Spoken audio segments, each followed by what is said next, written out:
to join in this effort, to bring justice and hope to all our people. Imagine losing White House China in a poker game or scheduling every presidential meeting based on what the stars said. That's exactly what happened. Behind closed doors, one first lady knew her husband was sleeping with her own sister and stayed silent for decades. Another president exposed himself so often he gave his private parts a nickname. These weren't just quirky habits. They were disturbing patterns that shaped American history. Staff members still tell stories about diving behind bushes and hiding in curtains. The truth about these leaders is stranger than any scandal. John Quincy Adams. Every morning before the sun rose over Washington, John Quincy Adams would wake up between 4 and 5 a.m., lace up his boots, and begin a 2-mile walk straight to the Toac River. But he didn't go there to fish or take in the view. No, America's 6th president was going skinny dipping, completely naked. For 30 minutes to an hour, he would swim in the cold river, sometimes alone, sometimes joined by his sons, his valet, or even foreign diplomats. Then, soaked and satisfied, he'd walk the same 2 miles back home. This routine lasted from 1817 to 1846. Adams was also quite the sight, wearing a black cap and green goggles while floating in the water. British Ambassador Stratford Canning mentioned the unusual attire in 1821. But even this eccentric routine wasn't immune to legend. One story that stuck for over a century claimed a journalist named and Royal once cornered him during one of his morning swims. According to the tale, she sat on his clothes and wouldn't give them back unless he agreed to an interview. Back at the White House, things weren't exactly normal either. Louisa Adams, John Quincy's wife, found her own unusual comfort in raising silkworms. From 1825 to 1829, while her husband ran the country, Louisa tended to hundreds of silk-spinning insects that lived in mulberry trees she planted on the White House lawn. The project wasn't just for fun. It was her way of coping. She had suffered through multiple miscarriages, chronic illnesses, and depression. These tiny creatures and the silk they produced gave her a reason to keep going. She spun their silk herself, wrote poems in private, binged on chocolates. The public never saw that side of her. But in the shadows of the presidency, she stitched together her sanity one thread at a time. Her husband watched with interest, even counting silkworm eggs by hand. But the project was hers alone. It didn't last. When Andrew Jackson took office, he removed the mulberry trees to make room for magnolia. The silkworms disappeared. Along with them, Calvin Coolidge.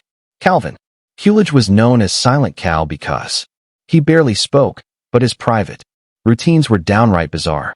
Every single morning, he stayed in bed while White House staff rubbed Vaseline into his scalp.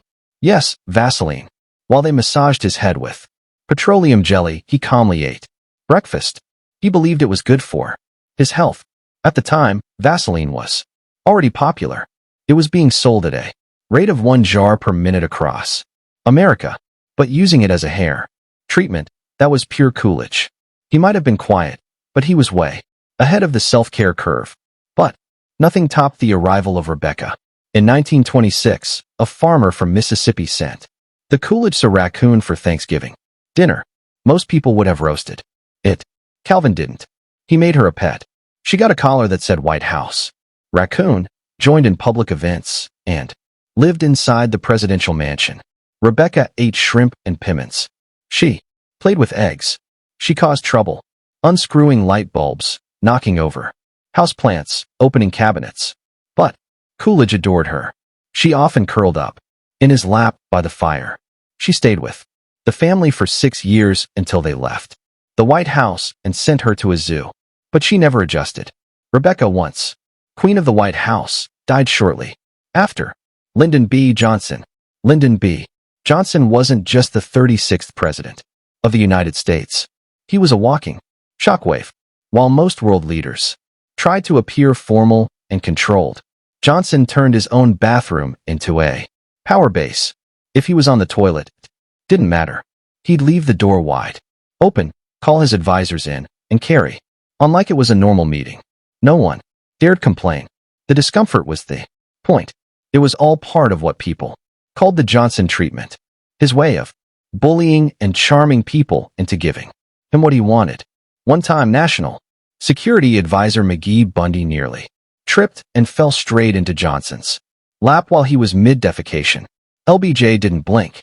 Another time he kept talking to aides while showering, then continued the conversation soaking wet and completely naked as he dried off. 2. Make sure he never missed a beat. He had telephones installed in multiple White House bathrooms. It was chaos disguised as leadership, and somehow it worked. But it didn't stop there. On Air Force One, he once took off all his clothes in front of a group of reporters and just kept the interview going. No warning, no shame, just LBJ in the nude talking about policy.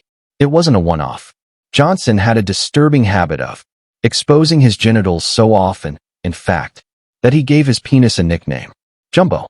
He bragged about it, joked about it, and even used it as a prop in arguments.